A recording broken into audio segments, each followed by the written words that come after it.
जय हिंद दोस्तों। मैं ललित कुमार स्वागत करता हूं आप सभी का।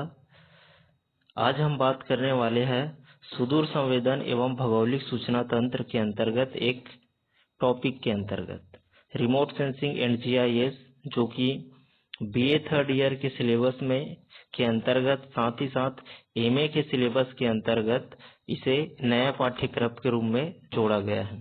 तो चलिए आज बात करते हैं। आज का हमारा जो टॉपिक होने वाला है सुदूर संवेदन का अर्थ एवं परिभाषा। सबसे पहले जान लेते हैं सुदूर संवेदन का अर्थ क्या होता है। किसी दूर स्थित वस्तु, घटना एवं धरातल के बारे में सूचना अथवा आंकड़े को प्राप्त करना सुदूर संवेदन कहलाता है। किसी दूर स्थित वस्तु, घटना या धरातल के संदर्भ में जो भी आंकड़े हम प्राप्त करते हैं या सूचना प्राप्त करते हैं वो सुदूर संवेदन कहलाता है। इसमें हम किसी घटना या किसी वस्तु के समक्ष हम क्या होते, उपस्थित नहीं होते हैं। हम दूर से ही सेंस करके उसके बारे में सूचना ग्रहण करते हैं। अगर इसे मैं अन्य शब्दों में कहूं तो सुदूर संवेदन का अर्थ है बिना किसी भौतिक संपर्क के किसी वस्तु और घटना के संदर्भ में सूचनाएं एकत्र करना। तो चलिए आगे देखते हैं आखिरकार ये प्रोसेस काम कैसे करता है। सुदूर संवेदन एक ऐसा विज्ञान है जो पृथ्वी के किसी स्थान, वस्तु, घटना के संदर्भ में अंतरिक्ष में स्थित उपग्रह पर सेंसर्स या संवेदक जिसे कहते हैं लगे होते हैं।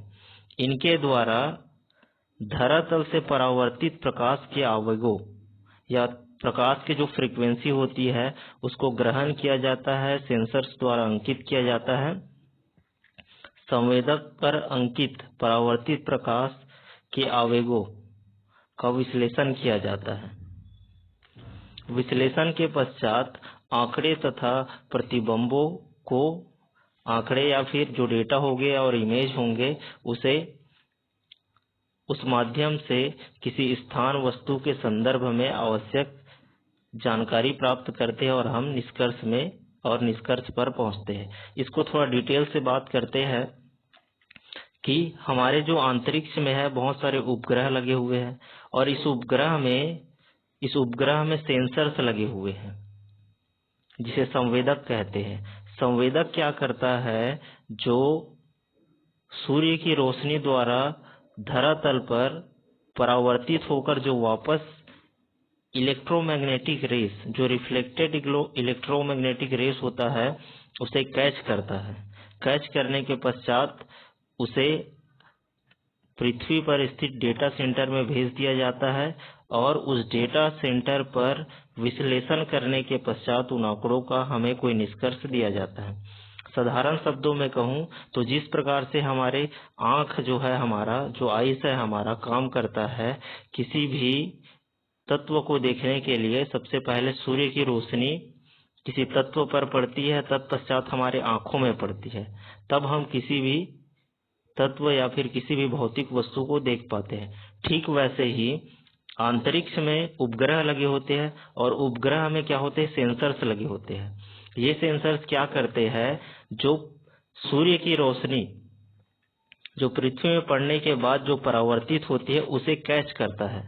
जो परावर्तित प्रकाश होता है उसे क्या करते हैं, कैच करता है और उसे क्या करता है, उसे डेटा के रूप में हमारे धरातल में जो डेटा सेंटर होता है वहां भेज देता है, जो आंकड़े और चित्र के रूप में होते हैं। इसका विश्लेषण किया जाता है डेटा सेंटर में और विश्लेषण करने के पश्चात हमें निष्कर्ष मिलता है मैप्स के रूप में या फिर कोई आंकड़ों के रूप में हमें निष्कर्ष मिलता है।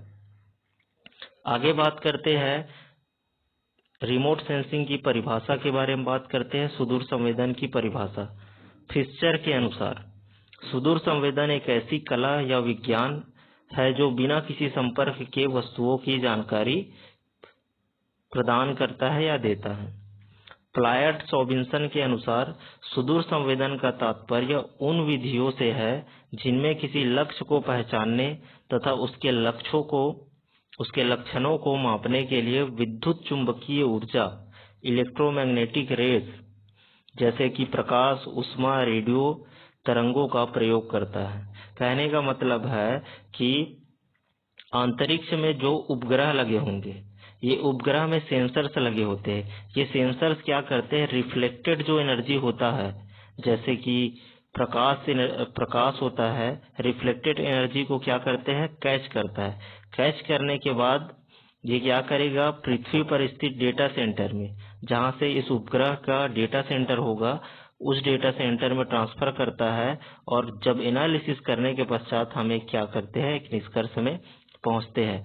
इस प्रकार से हम क्या करते हैं, बिना किसी वस्तु के समक्ष भौतिक रूप से उपस्थित हुए बिना, हम भौतिक रूप से उस वस्तु के सामने उपस्थित नहीं होते हैं, परंतु विभिन्न सेंसर्स और जो रिफ्लेक्टेड लाइट एनर्जी होता है उसका इस्तेमाल करते हुए हमें पृथ्वी के किसी भी भाग के बारे में हमें सूचना प्राप्त होती है। इस प्रकार से दूर स्थित वस्तु जो को बिना भौतिक संपर्क बनाए वहां से सूचना एकत्र कर लेना हमें सुदूर संवेदन कहलाता है। आगे बात करते हैं कि आखिरकार इस सुदूर संवेदन जो प्रणाली है उसके अंतर्गत क्या क्या चीज तथ्य समाहित है। सबसे पहले तो EMR, विद्युत चुंबकीय ऊर्जा, इलेक्ट्रोमैग्नेटिक रेडिएशन जिसे कहते हैं, जो सूर्य पर आधारित है। इलेक्ट्रोमैग्नेटिक रेडिएशन द्वारा क्या करते हैं, सेंसर्स उस पर्टिकुलर धरातल के कोई भी क्षेत्र को रिफ्लेक्टेड एनर्जी के तौर पे क्या करती है, ग्रहण करती है। सूर्य से धरातल को ऊर्जा संप्रेषण, अवशोषण या प्रसार, अर्थात यह कह रहा है कि सूर्य द्वारा धरातल के किसी भी पार्ट को एनर्जी मिलती है और उस पर्टिकुलर क्षेत्र से टकराकर यह वापस आती है और सेंसर्स द्वारा क्या किया जाता है, इसे ग्रहण किया जाता है। विकिरण के इलेक्ट्रॉनिक सिग्नल्स का संवेदक द्वारा ग्रहण किया जाता है। बिल्कुल, संवेदकों द्वारा इलेक्ट्रॉनिक जो सिग्नल्स होता है को आंकड़ों के रूप में जो भू अध्ययन केंद्र होता है उसकी ओर सेंड करता है या प्रेषण करता है। अध्ययन केंद्रों में कंप्यूटर द्वारा विश्लेषण किया जाता है और विश्लेषण तथा मानचित्रण किया जाता है और प्राप्त सूचनाओं को क्या किया जाता है, अंत में किसी भी तरह के मानवीय उपयोग या फिर नियोजन एवं प्रबंधन में उपयोग किया जाता है। इस प्रकार से एक पूरी प्रोसेस चलती है कि जो सेंसर्स होते हैं जो हमारे उपग्रह या सैटेलाइट में लगे होते हैं, वो सेंसर्स क्या करते हैं,